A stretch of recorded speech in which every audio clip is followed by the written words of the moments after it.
फेकू चंदू दादाजी के साथ इंटरनेशनल स्पेस स्टेशन का वीडियो देख रहा है और वीडियो में एस्ट्रोनॉट्स फ्लोट कर रहे हैं। ये तो बिल्कुल पानी की तरह हवा में तैर रहे हैं। हाँ दादाजी, ये पृथ्वी से 400 किलोमीटर ऊपर है। वहाँ स्पेस में ग्रेविटी नहीं होती है? पर ग्रेविटी जीरो कैसे हो जाती है? न्यूटन का लॉ तो वहाँ भी काम करता होगा। करता तो है, लेकिन वो बहुत दूर है ना, इसीलिए ग्रेविटी एकदम कम हो जाती है। चांद तो स्पेस स्टेशन से भी ज्यादा दूर है। वो तो अर्थ की ग्रेविटी की वजह से हमारे चक्कर काटता है। फेकू चंदू भी सोच में पड़ गया। एक काम करते हैं दादाजी, न्यूटन के फॉर्मूले से ही पता लगाते हैं। पृथ्वी पे ग्रेविटी की वजह से एक्सीलरेशन 9.8 मीटर पर सेकंड स्क्वायर होता है, जो इस फॉर्मूले से आता है। यहाँ m अर्थ का मास है और r उसके सेंटर से दूरी यानी रेडियस। अब अगर r ज्यादा होगा तो ग्रेविटी कम होगी, लेकिन जीरो होने के लिए तो इसे इनफाइनाइट होना पड़ेगा। गणित तो सही है आपकी दादाजी। क्योंकि स्पेस स्टेशन 400 किलोमीटर की हाइट पे है, इसलिए फॉर्मूले में r प्लस 400 रखने पे g की वैल्यू आ गई 8.8 मीटर पर सेकंड स्क्वायर। ये तो बहुत ज्यादा है। तो फिर एस्ट्रोनॉट फ्लोट कैसे कर रहे हैं? न्यूटन गलत कैसे हो गए? न्यूटन गलत नहीं है,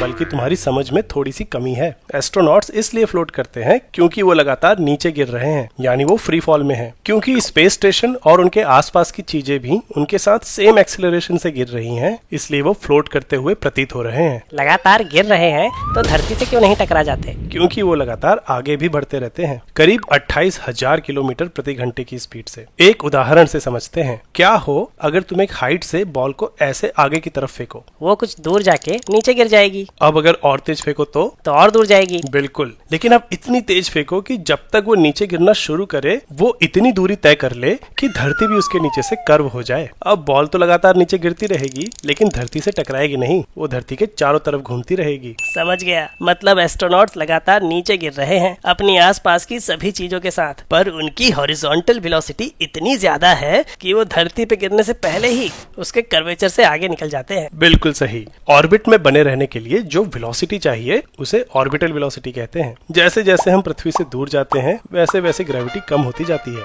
तुम्हें क्या लगता है, यहाँ ऑर्बिटल वेलोसिटी बढ़ेगी या कम होगी? एस्ट्रोनॉट्स के फ्लोट करने को सेंट्रीफ्यूगल फोर्स के कॉन्सेप्ट से भी समझा जा सकता है। वही फोर्स जो तुम्हें एक सर्किल में रिवॉल्व करते वक्त बाहर की तरफ धकेलती है। असल में ये कोई फोर्स नहीं बल्कि इनर्शिया होती है, जो डायरेक्शन में चेंज को रेजिस्ट करती है। लेकिन नॉन इनर्शियल फ्रेम में इसे एक काल्पनिक फोर्स की तरह देखा जा सकता है, जो कि हर ऑब्जेक्ट पे ग्रेविटी की उल्टी दिशा में लगती है, और ये दोनों फोर्सेस इस फ्रेम ऑफ रेफरेंस में एक दूसरे को कैंसिल कर देती हैं, जिससे नेट फोर्स जीरो हो जाती है। Storywise is looking to partner with a few businesses for sponsored content. अगर आपका कोई बिजनेस है और आप अपने प्रोडक्ट या सर्विस को स्टोरीवाइज के व्यूअर्स के आगे प्रेजेंट करना चाहते हैं, तो हमारे चैनल पेज पे दिए गए लिंक पे जाके इस कॉन्टेक्ट फॉर्म को फिल करिए। We will get back to you.